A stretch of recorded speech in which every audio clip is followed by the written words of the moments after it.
everyone, and welcome to the next episode of Language Talks. I am delighted to have with us today an Indian origin author, poet, and polyglot from Atlanta, Georgia, in the USA. Today, he is joining us from his home in Mumbai. He is deeply influenced by his travels to over 177 countries. His writing seamlessly weaves together different cultures, languages, and philosophies. He is best known for works like We of the Forsaken World, a novel that blends social realism with commentary, and his ambitious multilingual poetry project, Speaking in Tongues. He writes in English, Kannada, Spanish, Portuguese, Mandarin, Turkish, making language itself a central theme in his art. His work often explores identities, boundaries, and borders, and argues for a new interpretation of these concepts in the 21st century. Kiran was introduced to me by Vaibhav Paliwal from Pune.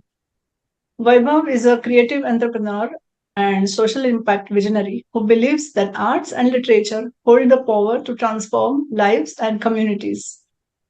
Vaibhav is the founder of Nukkad Cafe, Pune's first cafe awarded Best Book Cafe, and Palvia Foundation. Thanks, Vaibhav. Welcome to the show, Kiran. Thank you. It's lovely to have you here and to see the world map behind you. Yes. Thank you for hosting myself and my world map. You're welcome. Kiran, I was truly amazed by your diverse and unique body of work, and I would love to talk to you about it. Should we begin? Yes, I'm looking forward to the conversation and hoping that it can provide some much needed depth to some conversations that are usually only superficially discussed. Sure, yes. So let's start with Girar, your new age format of storytelling. I think it's such an offbeat concept centered around relationship between parents and their son and set against a truly global backdrop. So this really fascinates me. So please tell us more.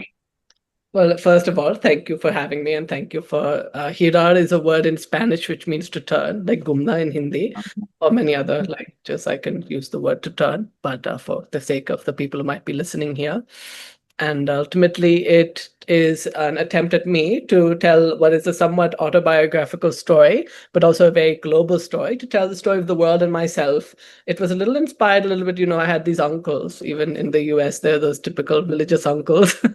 When I would travel, they would tell these, oh, Ganesh and Kartik had that competition, and Ganesh circled his parents, Kartik circled the world. You should be circling your parents. So, it's my attempt to do both. I circled the world and my parents at once, is basically a little bit of the concept. It involves a mother, father, son archetype. These are archetypes, not real humans, that are then imagined into a new culture in each installment. What makes it Okay. a little different than other novels is one, it's published online. It's not on a physical book yet, but hopefully someday soon it'll be published in that form with a publisher once the actual web publishing is done. And that part that is published on the website is published in a serialized manner via newsletter. So people get the stories as I imagine them in real time. So I have this story of a mother, father accepting their son for being gay or learning to accept it over the course of 10 years, 2020 to 2029. And each day I imagine the stories as if they're happening in real time. If there's a story, June 23rd, 2025, set in Honolulu at 9 a.m. Hawaiian time, whether you're in Delhi or Sydney or a village in Turkmenistan, if you're subscribed to the novel, you get the story immediately sent to your email as if it's a real piece of life happening. And over the course of a decade, I'm telling this slow burn sort of how this family is learning to accept and embrace each other. And each installment involves these mother, father, son characters imagined into a new And culture. it's an amazing read because I got to understand various cultures and personalities as well. That's amazing. That is somewhat my goal. It is not properly authentic. It's not necessarily like me telling as if I Mhm. am from that place, but it is my interpretation or my attempt to explain these cultures to how I see them. Like what is, and I choose a lot of random cultures, like say like Castrogod culture, where my father is from, or like a Fijian, like Indian culture, which is not a random one, but it's still not necessarily the first thing you think about. I mean, there's 365 different installments, so each one plays with a different, and I try to play with things that are usually like not as discussed. So usually indigenous cultures, usually smaller local cultures, maybe if I were to set a story in Mumbai, it would be set, like in some part of Mira Road where Muslims live, a particular part of Mira Road, like I would like to play with those sorts of things when I am choosing an environment or location to Correct. tell stories that are usually not always in the I center see. even when we imagine those places. I see. Okay, so about this format, so do you see this as an answer for readers who can't carry or store books anymore, or those who are constantly on the move? You know. Absolutely. I imagine my attempt to both tell a globalized story and publish in the form of globalization. We are Mm. consuming media all the time, whether it be videos, whether it be social media, whether it be through random vlogs or blogs or articles on newspapers, even Substack Mm. stories, etc., through the digital interface. So I wanted to publish a serialized novel like how a Dickens would have published, but through a globe for the globalized year, sort of. And absolutely, I was a Okay. traveler and I would be seeing like these random backpackers, French or whatever, reading Balzac in Cambodia or something. And me being very much a digital person, even though I love to read, I have so many books also physically. But fundamentally, I read so much that I need the e-format. So absolutely, I thought that was what would be necessary. Okay. Yeah, I think that is very much necessary, especially for those who are on the go. Huh. Great. Yeah. So, how has the response been for Girar in the global audience? Well, that is a difficult question to answer. I'll say that Hirar, in order to read it, requires you to subscribe. It costs about 100 rupees a month. I think 1,000, it's actually in US dollar. So when I did it, I want to make it 100 rupees to be accessible to the Indian market, but numbers have changed since I did it in 2021 or something. But because the rupee has devaluated a little bit or decently, but regardless, um, what was I going to say? So you have to subscribe, but despite that, I have a readership about 1,800 people. It'll become maybe 1,900 shortly. So I made a decent amount of money out of it. My first year, I made something like 15 lakhs. So I was really happy of that. And it keeps me like, and financially, it does well for me, especially since I live in India. If I lived in Singapore or London, I'd be crying at how little I earn. But in a place like India, I earn well for the country I choose to live in. So that is there. And the response has been fairly good. When I started, I wanted to have a bigger readership. We could say I wanted it to go up to 10,000, 20,000, etc. But then it was a lot of work just to get it up to about 1,800, 1,600, 2,000, etc. And it's a fairly loyal readership, which is good. There have been people who've unsubscribed, but mostly when I sent out the stories, I'll get 5 or 6 people emailing me telling their opinions and thoughts, and that's nice. So I make enough money to survive and earn an income as a writer, which was actually my main goal. I mean, I would like to reach higher numbers because that'll help me get a better traditional publishing deal. But it's a lot of work, and we live in a time where people are doing horribly economically and politically, and it's a hard ask. And to get anyone to read a book, let alone a 10-year serialization. And when I started in 2020, it was a time when Netflix was still popular, the Hotstar model, all those OnlyFans, etc., were still things people did. But in the last few years, that model has itself started to fall apart. People no longer want to subscribe to things. So I've had to kind of readjust my expectations, realizing that in the last 5 years, a lot has changed and people's ideas of reading or paying authors has changed. And I'm happy with the readership I have. Of course, it would expand. The other thing is that usually people with a book, they'll pay attention in the media. 5, 6 months, they'll pay attention to it, and then they move on to something else. So it's hard for a long-term, multi-year serialization to remain prominent, even if it's popular. So despite those factors, it has a modest but loyal readership, and I'm pleased with it. I would love for it to expand, but the response has been good. The response has been positive, and it's helped the people that choose to read it, which is important for me. Correct. Correct. I think the subscription model and the email format that is going to work beautifully No. going forward. Yeah, Yes. definitely. Please subscribe, random listeners. I hope Lalita ma'am will send the link somewhere. But I will, yes, and sure. definitely ask your friends to You check have it out. traveled to more than 177 countries. So, how has this globetrotting shaped or influenced your writing voice or themes and such? I would like to be like ultimately I'm an Indian origin person from the US, so I will always have certain boundaries or certain blind spots that I try very hard to be aware of as a both a person of color who travels as well as a US citizen. I'm in that sort of dynamic of the extremely privileged, but also I have aspects of myself. Also, I'm an LGBT person, and I am almost always aware that I have this particular landscape from which I posit my world. And being an Indian American, from that landscape, I always will have to, because I fundamentally interpret from my body. That being said, I would like to believe that having traveled, learned so many languages, observed so many different cultures, and I'm a person who likes to not necessarily believe that these things have to matter. Of course, a lot of people would disagree with me, but I'm a little bit on the other side. Like I would like to be able to connect with anyone, no matter who they are, because I would rather believe that any swabhava, any essence can sort of connect to whether they are from the US or Turkmenistan or any place, any city. So I would rather be with, and I like to be in these international circles. Like I go to a lot of these events or residencies or poetry, lit fests, and I like being in these Okay. circles where everyone's in a different nationality, everyone's a different cultural Mm. context. And I like to Okay. believe that I do have that inside of myself. And I write from that as well. Right, right. Nice. About your poetry book, Speaking in Tongues. So, writing Speaking in Tongues must have been an enormous challenge. Was it? And was it a special journey for you? Please tell us more. So let me explain another book of mine. Speaking Tongues is a compilation of three poetry suites that I originally wrote in those languages, Spanish, Mandarin, and Turkish. And two of them were Okay. published in Spain and Taiwan independently. And then they were Okay. later compiled by the Indian publisher Red River as one book. So each of those books are, Okay. yes, each of those books Uh-huh. are very different ultimately. They're like different poetry suites, and then because it's like one person's attempt to write in different languages, they became compiled as sort of a collected anthology of my attempts in those three very different foreign languages. Correct. Okay. Each of them are fundamentally different. So I'm much more fluent in Spanish than in Mandarin and Turkish. My Mandarin and Turkish are tik tak, maybe like my Hindi, Mm. but now that I don't live in those places, it's like it's completely gone almost because I simply don't have Mm. anyone to practice with or play with, in that language. Yes.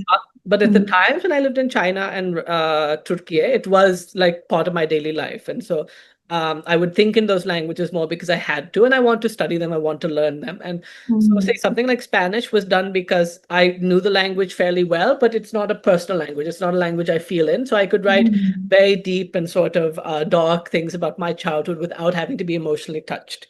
Something like Mm. Mandarin, it was more like I was studying the language and I was using writing poetry as a means to study and improve my skills and also create Um, something interesting at the same time. while writing in other languages, I'm curious to know your thought process. Like, do you first think or draft in your mother tongue, Kannada or English, and then move on to other languages, or how does it Yeah, work? it's fairly independent. I would say Uh-huh. in all the languages, when I try to write in them, I try to think in that language, but then ultimately I get interrupted, probably interrupted. I have to, my first language will always be English because that's what I really grew up in. I do speak Kannada and I use it okay, but ultimately being born and brought up in the US, there'll always be that gulf of difference between English and any other language. It's for the way I grew up. And unfortunately or fortunately, there's that gulf always. But when I try to write in Kannada, I try to only think in Kannada. When I try to write in Spanish, I only think in Spanish. But I then maybe see. English words, expressions will suddenly interrupt. Even sometimes for Indians, Mm. that happens as well. Like people who are born and brought here, Mm. that you'll want to be Mhm. thinking in Marathi, and then suddenly the expression comes in English. But Correct. regardless, usually I try to only use that language. I think I also, like you, was a language teacher for long, and as a language teacher, you're trained when you're using that language, you have to eat, sleep, drink. Only even if it's a struggle for you, even if it's a little difficult, you have to use it. So that's how I Yeah, was also taught. yeah. But Kiran, poetry is so nuanced. Mhm. Like, how do you get comfortable enough with each language to write in that form? I mean, I can understand prose, but Yeah. poetry For must be me, a poetry challenge, is right? better. For me, prose is harder. Maybe because I'm naturally more of a poet. Because for me, naturally, even if I'm not good at language, like sometimes I'll just think like Jwalna, Jwalki or something, like some random, like even in a language I don't know well, somehow something will come, like an interesting something. Whereas with prose, it requires a lot longer and many pages. And so for me, I think for me, naturally poetry comes more because I'll think of an interesting line or two in another language and I want to Oh, expand okay. on it. So Uh-huh. an Yeah. interesting image. So I Mhm. but yeah, I would struggle to write prose in a lot of these languages because it requires a concentrated effort. Even though I love prose and prose is my Mhm. bread and butter, I would find it much more taxing to spend 10 pages in certain languages than just, 7 or 8 lines. Oh, is it? for me. But your prose is also very free flowing, Right? and So easy to read means we can yeah, connect with the language so easily. So yeah. then you go on reading. So I find it Yeah, I very don't know if nice. I'm as free flowing when I write in Spanish or Kannada, for example. There's a little bit more of a stiltedness because, I Acha. mean, in poetry it's a little different because I can sort of play. It's again, it's more. But anyways, thank you for your compliment. Yeah, I would Okay. say writing in another language is an effort. It is not like there's nothing, difficult about it. It is थोड़ा मुश्किल लगता है. Even if it's a little difficult, you want to make the effort because I feel like there's something that one learns one when one fundamentally writes outside of one's mother tongue, there's also something that one gets out of it. That's where it comes from for me. Yeah, that's right. It's not So about while it's about the going from X to Y or Y to Z for me more than anything. I like the process rather than the destination. I think writing in another language has a more interesting journey than destination. definitely. So, I mean, navigating through the, cultural rhythms or cultural nuances also, and even the linguistic structures of all the languages. It must be a big deal, isn't it? It's difficult, yeah, but I think if Mhm. you see any of us, if we decide we're going to spend a year in Pune or Shanghai or any place, Johannesburg, although Johannesburg they mostly will speak English, or maybe like I don't know, Cairo. It's up to us if every day we're learning the grammar, the structure, the this or that, like 我是客人,这是我的朋友. This is Chinese. Like I'm saying I'm Kiran, this is my friend. Very rudimentary sentence, but still, Okay. you can learn those things, and over time it builds and expands. Even if it's just a year, every day, if you're working at it, it slowly but also quickly can expand. Okay. You have translated haikus. So, what drew you to haiku, which is a very distilled and minimalist form, isn't it? I will tell you it was not about that. So let me explain another thing before I answer your question. I'm a translator Sure. and work in different languages. Uh-huh. I usually work within Spanish, Portuguese, English, and Kannada, which are my four best languages. And I am very drawn to indigenous cultures or promoting people who are usually not, when we discuss globalization or global cultures, there are a lot of people that are left out. And I want my work to be an attempt to bring those people to the foreground, the mother tongues, indigenous people, the Stalia Bhasha, the Stalia people, those are the things that I'm very interested in, regardless of Okay. whether it's here or there. So I was working with the Mayan communities and these indigenous communities I met when I lived in Chiapas in Mexico. I met a lot of people from there are about 30 different Mayan languages, and I worked with a handful of them. And Antonio Guzman Gomez, who he writes in Mayan Celtal, but he writes in Spanish because a lot of Mayans don't use their language fluently. It's a language they're trying to revive because colonialism destroyed the ancient ties between the people and the language. And so he writes in Spanish and then translates himself into Mayan Celtal. So I want to write it in English Kannada, sort of these are his mother tongues and first languages, these are my mother tongues and first languages, and the four together in one page. Haiku is the form he chose because he wanted to bring also something different. Like if he wanted to resuscitate Mayan literature. He wanted it to have more global influences. He wanted to take from all the different cultures as well. So I also like that. So we had Japanese, Celtal, English, Kannada, and Spanish cultures or linguistic cultures in a book. So that's what interested me more than the haikus, is that representation of that I melange see. global cultures in one project. Acha. Okay. Now I understood where you're coming from. Like when you say you're a translator. Right. Yes, That's I'm a great. representative, a linguistic representative as well. We could say instead of translator even. Oh, yes, of course. Because So, I translate, I don't word for word translate. I choose that same concept or that feeling and I just put it into another form. So it's more of a representation than a translation. right. So, about this Mayan writing. Mm. So, for the larger audience, including me, Yeah, sure. uh, can you tell us more about it? Because we are not familiar. Yeah, What's the it's not common literature? in the other Then parts of the how is it? I mean, please tell us more. Yeah, as I was mildly mentioning, it's not common in either India or other countries for people to even discuss any indigenous literatures, let alone Mayan. There's a little bit of first of all, I am not thank you for your question. I'm just going to preface by saying I'm probably not the right person. I'm not a Mayan person, and whatever I say is simply an outsider's opinion. I am just going to answer the question with that caveat, and whatever I said could be easily disproven by someone who knows better than I. But anyway, Sure. um, Yes. To answer your question, we have the stereotype of indigenous people, particularly Mayans, like being from several hundreds of years ago, and they all died away through disease from the Spanish. In reality, a lot of indigenous people, particularly the Mayans, they fled to the highlands, they fled into the mountains, and their cultures sort of subsisted in those very small landscapes and sort of survived. And there was a Spanish influence. I mean, the Spanish came and they pretty much made it so that Spanish was the mother tongue everyone spoke, that Spanish culture was largely followed. That was all across Latin America. So, as I said, there's a disconnect a lot between the ancient cultures of the Mayans and the contemporary Mayans. Even a lot of the traditional clothes they wear are actually a mix of the Spanish colonial period juxtaposed onto their traditional clothes. That being said, there are a lot of people who are contemporary Mayans who live in the highlands of Chiapas, in Yucatan, in Guatemala, and they again, there are 30, I think 34 different languages of the Mayan family, from Mayan Celtal, Mayan Oh, okay. Chil, Kanhobal, Chol, different languages. So they all have different small variations of culture, but there's a lot of different languages and they sound very different. They belong to different villages or locations in that part of the world. And I didn't know that there are so many languages in uh, the Mayan language fraternity itself.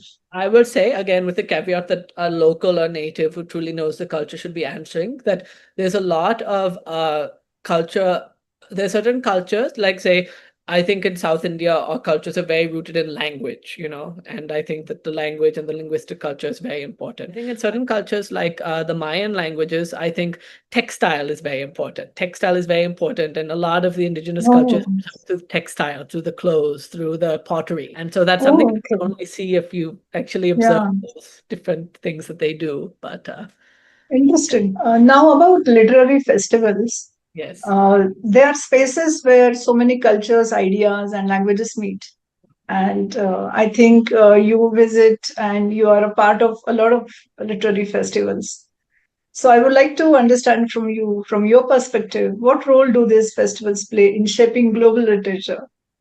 this would be my answer. I have to think how I want to answer this. I will say this year has been a very good year for me. I've done probably something like 10 Lit Fest this year, so I've been really active. Okay. And I find Uh, it very of course, they're the main places where I think people now learn about newer writers or, the people who are starting out or doing something different, but are not like as commercially famous. And there are a lot of places where a lot of like the local people, particularly in India right now, like you go to Bhopal, you go to random towns and villages and people, not villages, but certainly random towns or tier two, tier three cities. The Lit Fest are becoming a space where people are trying to promote mhm. their local people. Ultimately, Lit Fest still have to follow a commercialized model and they still promote things ultimately depending on what big global corporate publishers want and what the demands of the local audience are. I think that we also have to be grateful that they exist given how difficult it is to find readers these days and that there's still places that are physically located, physically connected to a city and encourage Right. young readers, the artistic minded to visit and check out what newer people are doing. Yeah, I think that's a very important place I will say for. one more thing. People in the 90s or early 2000s, Mhm. people like Jhumpa Lahiri, Arundhati Roy, Amitav Ghosh, they really benefited from sort of this sort of like ease of access. It was a less globalized world. It was a less complicated world. It was also a very it was a much more easier time for artistic or aesthetically inclined writing to get out in the world. And there were fewer people who were doing it. So if you could be that one person who could become famous in the West, you would go really far. I think now in 2025, we live in a very different age, and it's much harder for anyone, no matter how talented or how well off or well connected they are, to go somewhere. So I think LitFest, like social media, like all of these different things we're seeing are an interesting different puzzle pieces in the greater tapestry we're seeing of how people will become more known or more regarded as artists who are, again, not of that era or that generation, but like the younger generation of artists. Like, how will we end up going places? So LitFest have a part in that role, as well as social media and podcasts and all these other things. That's true. And that's true. I think everything is contributing Yeah, well, towards opposite of literature as contributing, make it harder as well. Mix of contributing. well. Opposite. Yeah, that's true. Kiran, from your projects that you have done, can you mention a few that are close to your heart? Okay, fine. That makes it very different. The answer I was even going to give. Tirugatha, which is my Pravasa Katana in Kannada. Tirugatha in Kannada means to, like a sojourn, we could say. And Pravasa Katana is like a travel essay. Okay. It's like a travelogue is the better word. So these I this is the first book that so I had self-published some books when I was in my early 20s, and it was sort of like I worked really hard to write these. They're not suiting the market, or they're not like polished enough to get published properly. I'm just going to put them on in the internet because I'm in my early 20s and I just want to go on and move on to bigger projects and also write other things while also respecting the work I did when I was younger. That was my thought when I self-published those books.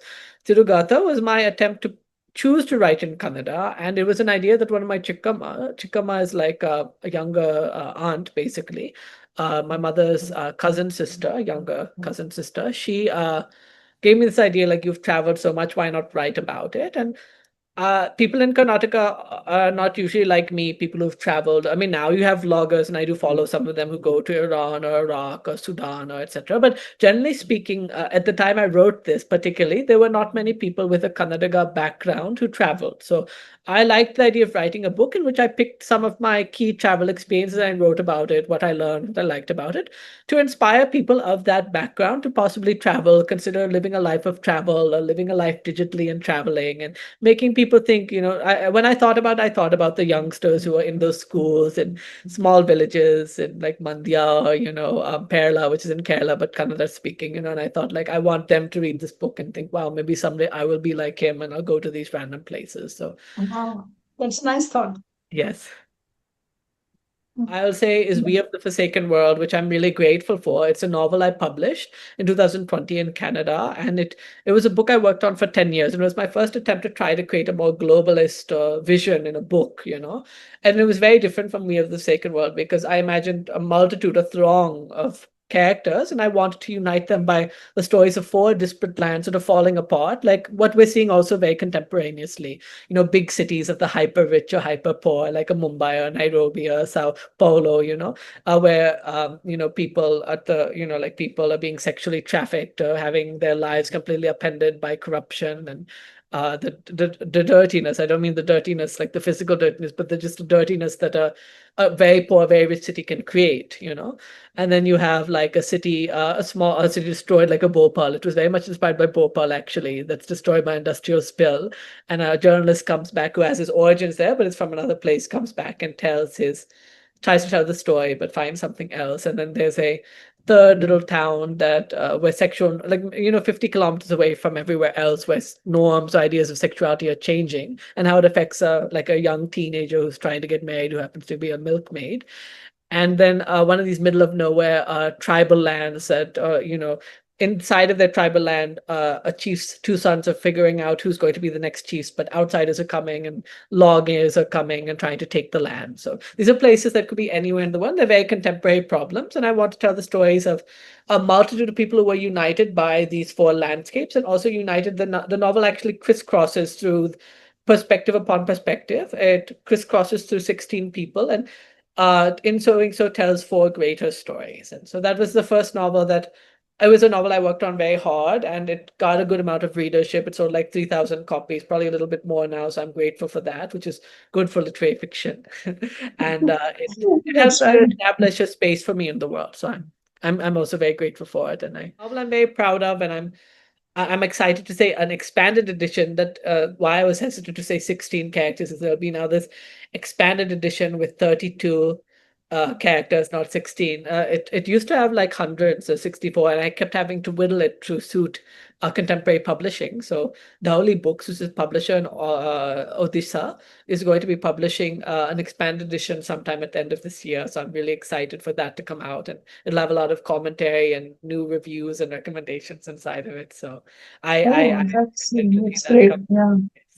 So yeah, those are the main books I'm proud of. And then here are Speaking Tongues we talked about. So my Yeah. translations Right. we talked about, yes. Okay. Okay. Yeah. Thanks for sharing this. And it's nice to hear about your recent publication. Now it's going to come in the market. Yes. And I Yes. have a book of stories that will come out in Spanish in this October as well. And I'm going to go to Mexico to promote them, and then my indigenous writings. And then I'm working on a collection of poems in Kannada, which I'm hoping to publish next year. So those are mainly the things that are coming out relatively soon.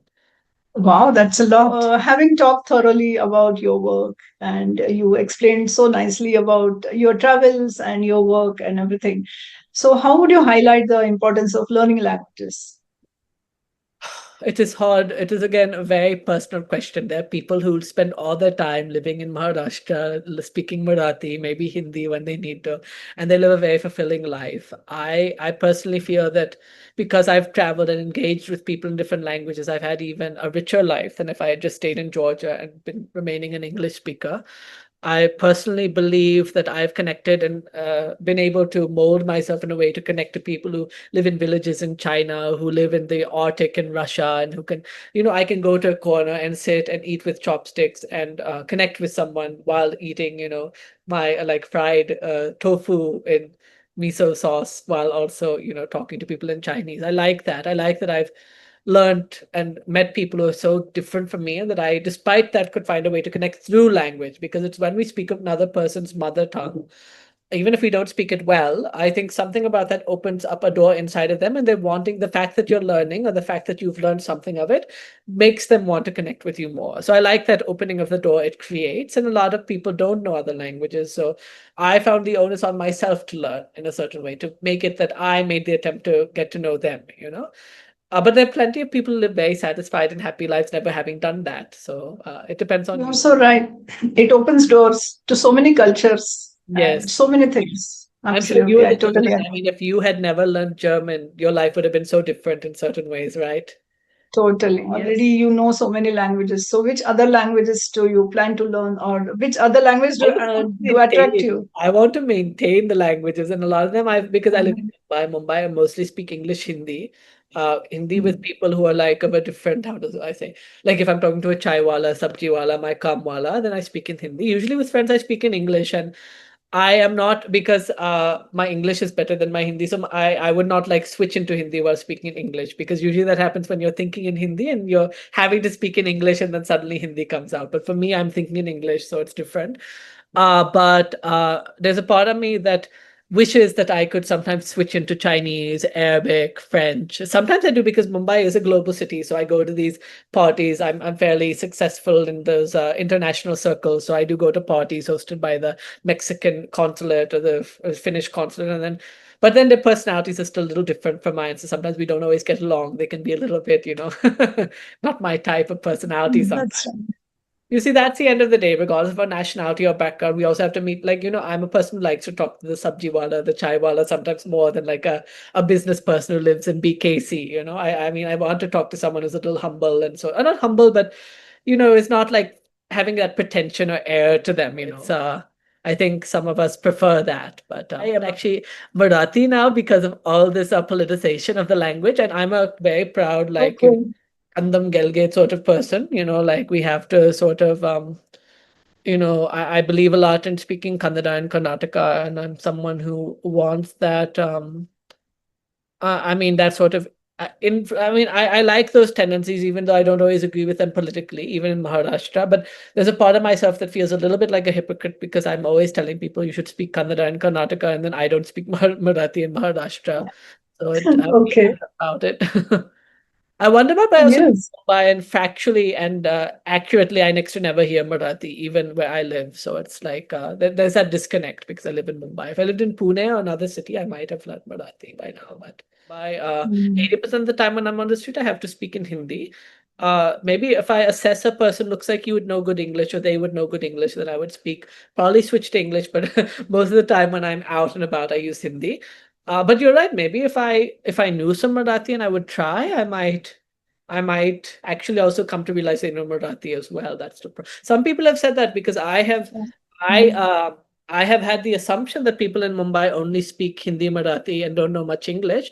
But then people have told me it's also because I usually assume that they only know Hindi and I don't use English when I speak to them. So maybe if I were to attempt to only speak to English to some of these people, I mean, some people switch because I don't speak proper Hindi, so sometimes they switch to English. But generally, for the Yes. most part, my English and my Hindi is what I have to use in Mumbai. Yes. Anyway, So, all the best for learning Marathi. yes, That was a lovely discussion, Kiran. yes. And I I'm enjoyed sure some talking to other day we'll you. just have to have a talk about different words and, yeah, learning I languages. know. Yes, and learning about your work was so much interesting, and it's a good read. I have subscribed to your emails, and I'm getting them in my inbox, and I'm enjoying the read. Yes. Thank you so much. Thank you for Yes, doing so. Thank you for supporting my work. And if anything you have learned from them or you feel like have altered your perception, I would love to hear from that and learn as well. sure. Yes, definitely, I will share. And thank you for joining. Thank you for sparing time for me. And it was a lovely discussion. Thank you so much. Thank you for giving me an opportunity to speak and share my work with people who might not have otherwise heard of it. And I hope all of you who are listening, you'll also learn something from this and take something from it. I'm sure. Yes. Thank you so much. Have a good day. You too. You have a great day. Bye bye. Thank you. Thank you, everyone, for joining me in conversation with Kiran. See you in the next episode with a new language or voice professional and a conversation with him or her. Thank you. Have a good day. Bye bye.